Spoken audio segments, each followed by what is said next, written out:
La palabra con nosotras, con nosotros. Una reflexión de la palabra cotidiana en diálogo con el acontecer de la comunidad universitaria.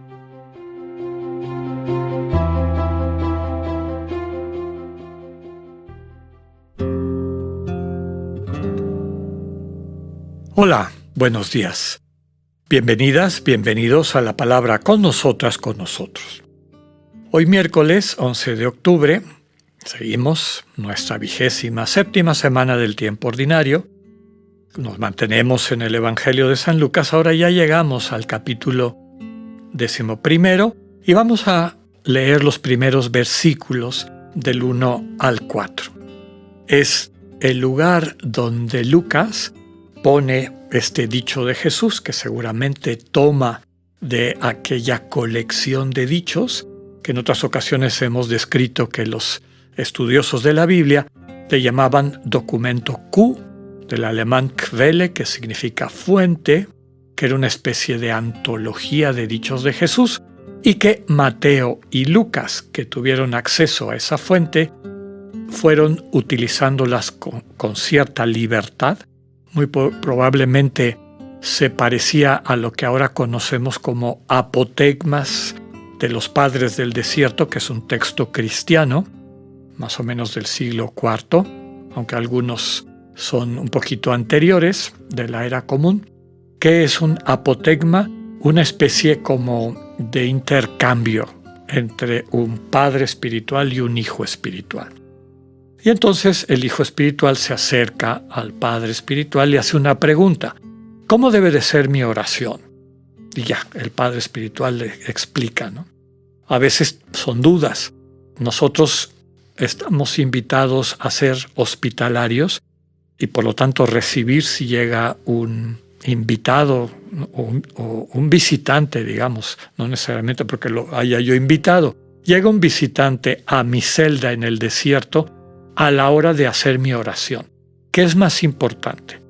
¿Mantener el orden y disciplina de la oración o recibir al invitado? Y entonces el padre espiritual responde. Y era muy común que la gente anotara eso y se lo llevara para meditarlo. A lo largo de los siglos se juntaron muchos de estos intercambios de preguntas y respuestas y finalmente se hicieron antologías, de las cuales tenemos 3 o 4 hoy en día, de estos padres y madres del desierto, y se llaman así, apotegmas de los padres o de las madres del desierto. Ese documento Q seguramente nació igual. Personas que recordaban, discípulos de Jesús que vivieron con él y convivieron con él, le comentarían a la siguiente generación de cristianos: alguna vez Jesús dijo tal cosa, ¿no? Y los que lo oían tomaban nota.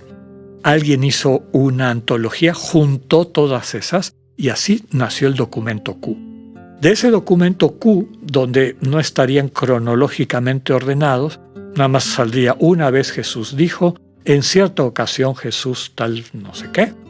Y entonces lo que hacen Mateo y Lucas, como ya hemos dicho en otras ocasiones, sobre la base del Evangelio de Marcos, van acomodando esos dichos de Jesús del documento Q y de otros documentos que tuvieron ellos a su alcance de acuerdo a su catequesis, es decir, la temática progresiva de introducción al misterio de Jesús, al misterio del Señor, de acuerdo a lo que cada uno de ellos decidió, tanto Mateo como Lucas.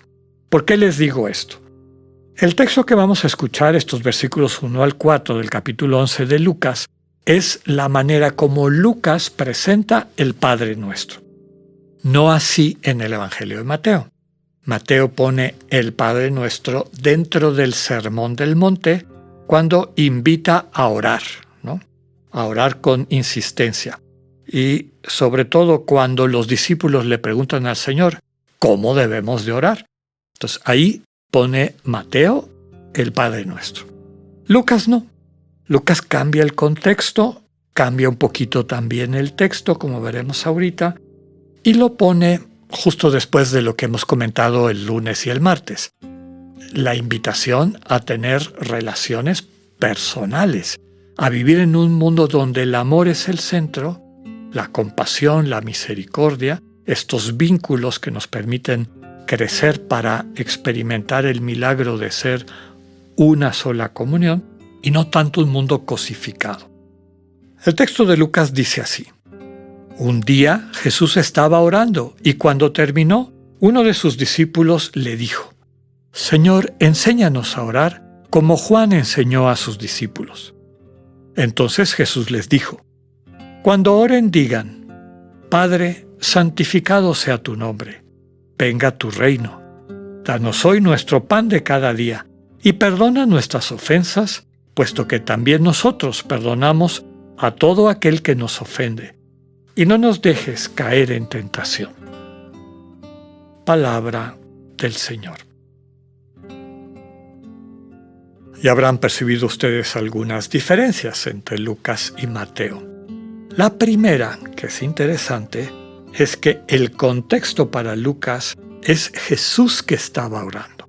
Un día Jesús estaba orando y cuando terminó, viene un discípulo y le pide que le enseñe a orar, como Juan, el Bautista, enseñó a orar a sus discípulos. Similar este contexto al de Mateo, aunque Mateo lo pone en el Sermón del Monte, en esta explicitación de lo que es la oración y la necesidad de orar con convicción. Segundo elemento, el Señor enseña, pero hay un pequeño cambio que apareció a lo largo de la historia y que yo creo que ha desvirtuado un poco el sentido original de lo que llamamos Padre Nuestro. Ya hice ese comentario en Mateo, pero vale la pena retomarlo aquí. Lucas dice: cuando oren, digan. Mateo dice: al orar, oren así. No dice digan así. Es oren de esta manera. Yo creo que la versión de Mateo es probable que sea más cercana al original, porque lo que está describiendo es un estado interior, y eso es el Padre Nuestro. En el fondo, no es una fórmula, no es una, serie de proposiciones que meramente hay que repetir. Son descripciones de cómo vive internamente quien realmente está orando, es decir, quien está en diálogo con Dios, quien está en comunión con Dios. Los cristianos, cuando oran, reconocen internamente, no nada más repiten palabras como si fuera un encantamiento mágico, se sienten, se viven, sabiendo que Dios es Padre y es Padre de todos, que también está ausente del texto de Lucas. Padre Nuestro. Eso significa también reconocer a las otras personas como parte de la misma familia, ¿no? Todo así en plural, es la comunidad, la que yo como parte de esa comunidad, quien está en ese estado de diálogo con Dios. Mi vida santifica su nombre. Es decir, lo hace real, lo hace presente en medio del mundo. Doy testimonio con mi sensibilidad del Dios que me ha encontrado. Espero que llegue su reino, es decir, que cada día sea más el centro de mi vida, ¿no? Le pido el pan de cada día, ¿no? Otra cosa que no está presente en Lucas: hágase tu voluntad en la tierra como en el cielo. Que lo que vivimos en este mundo refleje, Señor, el dinamismo propio de tu misterio, ¿no? Que aquí entre nosotros y nosotras vivamos lo que se vive o viven quienes ya están plenamente en comunión contigo, etcétera, etcétera. La invitación a perdonar a quien ofende y no caer en tentación. No caer dentro de la tentación. La petición no es no nos tientes, es decir, no nos pongas a prueba, porque ya hemos dicho que a veces la prueba es parte del proceso de maduración. Necesitamos probarnos en el buen sentido de la palabra, ejercitarnos en nuestra capacidad de asumir de una forma madura, adulta, bien pensada, lo que nuestra vida está llamada a ser. En resumen, está describiendo ese dicho de Jesús, ese intercambio, lo que seguramente el Señor les transmitió a sus discípulos. No se trata de una fórmula. De hecho, en Mateo hasta les dice, no anden repitiendo y repitiendo como los paganos, etc. Eso es perder el tiempo. ¿Cómo después de decir eso les va a dar una fórmula para que estén repitiendo? Sería un absurdo, una contradicción.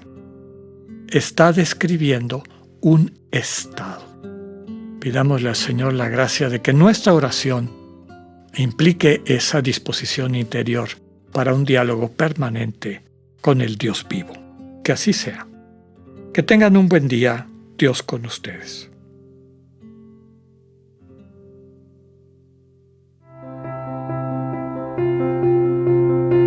Acabamos de escuchar el mensaje del Padre Alexander Satirka.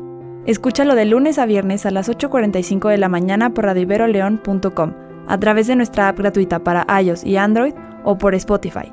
Esta es una producción de Radio Ibero León en colaboración con el ITESO, Universidad Jesuita de Guadalajara.